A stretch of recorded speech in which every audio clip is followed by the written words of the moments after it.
Une petite vidéo de découverte aujourd'hui, ça fait longtemps, donc je rappelle le principe, j'essaie de présenter 5 jeux à chaque fois, avec un point commun, donc que ce soit le thème, le nombre de joueurs, la mécanique, peu importe.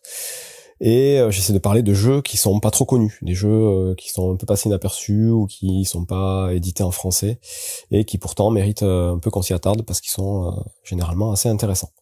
Donc là, la thématique c'est des jeux solo. Donc ça va servir un peu de teasing au classement des meilleurs jeux solo que je suis en train de finaliser là. Donc je vais faire bientôt une vidéo des meilleurs jeux uniquement solo auxquels j'ai pu jouer. Et donc là je vous en présente 5 qui seront certainement dans ce classement, qui sont quand même pas mal.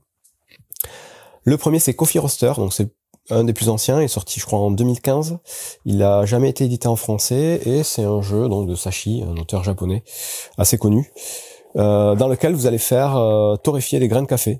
Donc assez original, c'est un principe de backbuilding où vous avez différents types de grains de café avec des niveaux du coup de torréfaction, donc de 0 à 4. Et il va y avoir un principe de prise de risque de stop ou encore où il va falloir essayer d'atteindre un objectif. Donc il va falloir faire un certain type de café. Il y a des cartes on va dire de mission ou d'objectifs qu'on va déterminer en début de partie. Et il faudra atteindre un certain niveau de torréfaction avec le nombre de grains qu'on va piocher, qu'on va mettre dans notre tasse dans un second temps. Dans un premier temps, on va faire la phase donc de torréfaction, on va piocher dans notre sac. Donc il y a un sac, un certain nombre de jetons. Il y a des jetons donc avec des grains de café. Il y a aussi des jetons qui servent d'arôme, on va dire, et qui sont des espèces de petits bonus qui vont nous permettre de débloquer des petits pouvoirs qui vont nous permettre d'influencer un peu notre fin de partie. Donc c'est assez malin, ça se joue donc uniquement en solo à partir de 12 ans pour des parties d'environ 10-30 minutes. Généralement on fait 3 parties à la suite. Les cartes sont classées par niveau, donc de 1 à 3, et dans chaque niveau il y a un niveau de difficulté. En fonction des résultats d'une manche, vous allez monter ou diminuer la difficulté pour la manche d'après. Voilà, un petit jeu très original de backbuilding en solo qui fonctionne très très bien, j'ai trouvé. Donc j'en reparlerai plus précisément quand je ferai ma vidéo de top. Je ferai peut-être l'explication des règles si jamais. Deuxième jeu de la sélection, c'est After the Virus. Donc celui-là, pareil, jamais édité en français, sorti je crois en 2017, donc en anglais uniquement. Là, on est sur plus un principe de deck building. En solo aussi, alors on peut y jouer jusqu'à 3 joueurs, mais en gros c'est 3 joueurs qui jouent en solo en parallèle. Il y a une petite règle qui lie un peu tout ça, mais clairement le jeu a été pensé pour du solo à la base. Il y a une petite campagne scénarisée un peu intéressante où on vous donne des objectifs un peu différents à chaque fois. Et le principe c'est que vous allez avoir donc des cartes zombies d'un côté avec un niveau de difficulté donc croissant de 1 à 4, c'est le nombre de zombies en fait qui vont apparaître au fil de la partie. Vous allez avoir tout un tas de cartes équipements, donc on est vraiment dans le thème des films ou des BD de zombies que tout le monde connaît. Des cartes action, des véhicules, des personnages à sauver, des équipements divers et variés. Donc il y a beaucoup de cartes assez différentes.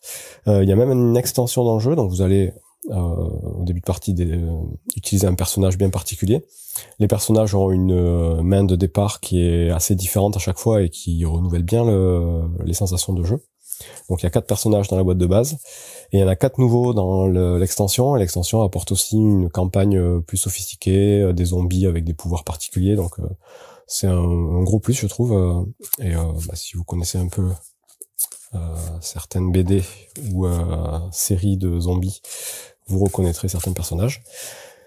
Bref, c'est un jeu qui va se jouer à partir de 10 ans et les parties vont durer entre 45 et 60 minutes.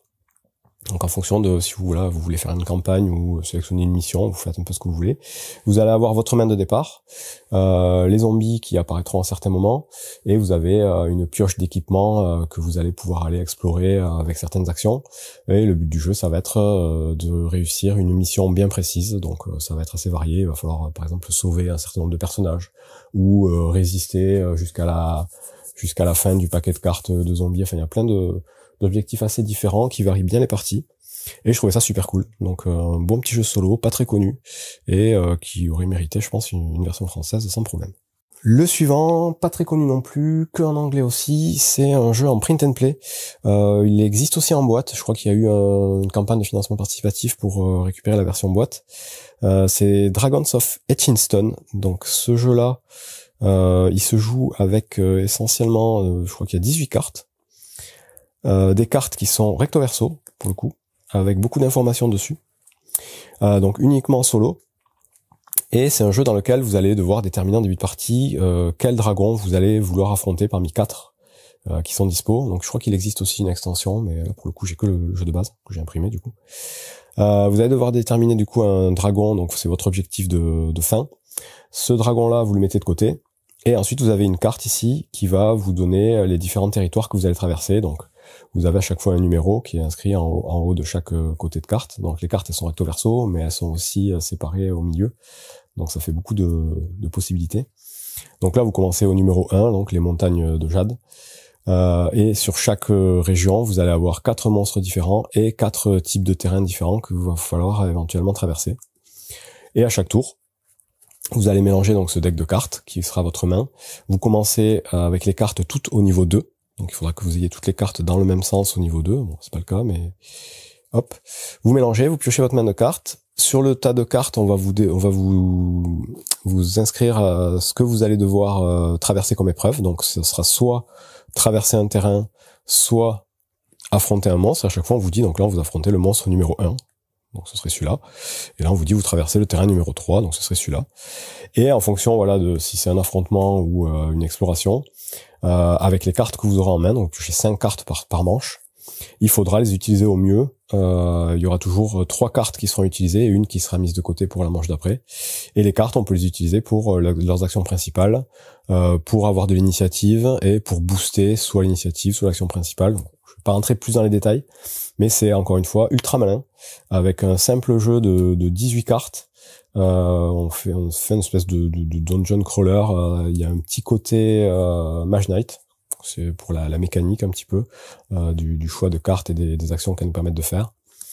Donc pareil, j'y reviendrai je pense un peu plus en détail lors de mon classement des meilleurs jeux solo, mais c'est plutôt une bonne surprise, une bonne pioche pour un simple petit jeu de cartes. Dragons of Etchinstone. 4e jeu, on reste dans le print and play, même si celui-là aussi, il a été édité suite à une campagne de financement participatif que j'ai raté et que je suis un peu dégoûté d'avoir raté parce que c'est plutôt chouette. Donc c'est Jason Crusoe, c'est un jeu, je crois que c'est coréen à l'origine. Donc j'ai récupéré du coup la version print and play. Donc là j'ai pas sorti tout le matériel, mais en gros il y aura un deck de cartes dans lequel on a des objectifs, donc c'est des missions qu'on va déterminer en début de partie. On va avoir donc des animaux qu'on pourra éventuellement chasser ou qui pourront nous attaquer en fonction de là où on va se trouver sur la carte. Et différents objets, équipements qu'on va essayer de crafter et de récupérer pour nous aider pendant la partie.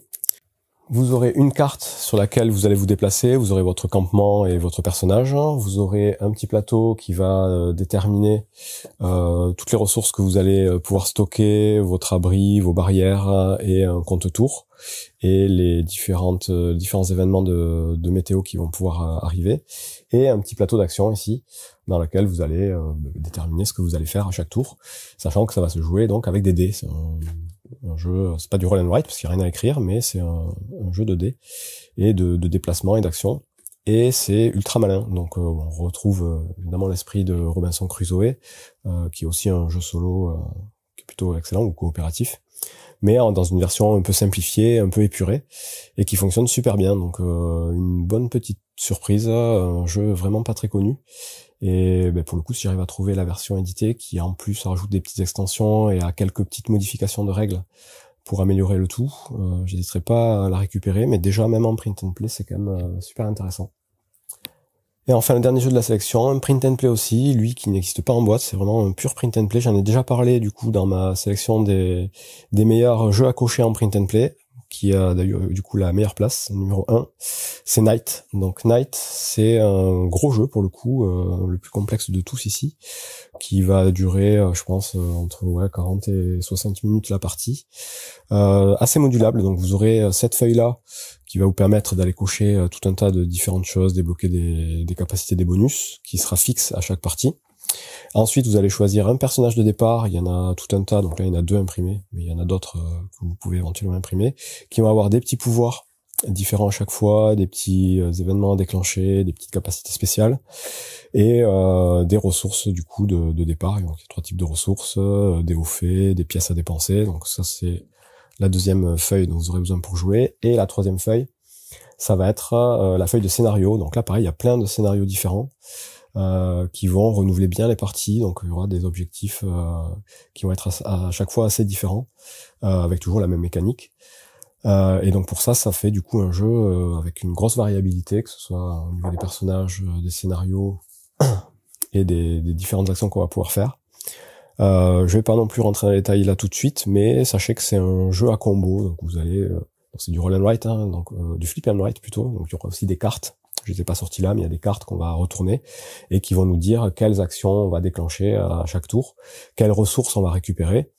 Les ressources qu'on récupère, on va pouvoir les dépenser pour aller influencer les différents personnages et les différents lieux du jeu. Donc on est dans un univers un peu médiéval avec voilà, des chevaliers, des écuries, des châteaux forts, des nobles, tout ce genre de choses. Et le but, ça va être de débloquer voilà tout un tas de ressources, de bonus. Tout est plus ou moins lié, donc pour débloquer telle chose, il va falloir débloquer telle chose à tel autre endroit. Je vous dis un gros jeu de combo qui fait beaucoup penser au Mur d'Adrien pour ceux qui connaissent, mais encore une fois avec beaucoup plus de variabilité, donc un vraiment très bon jeu solo que j'ai découvert récemment et que j'ai trouvé vraiment top.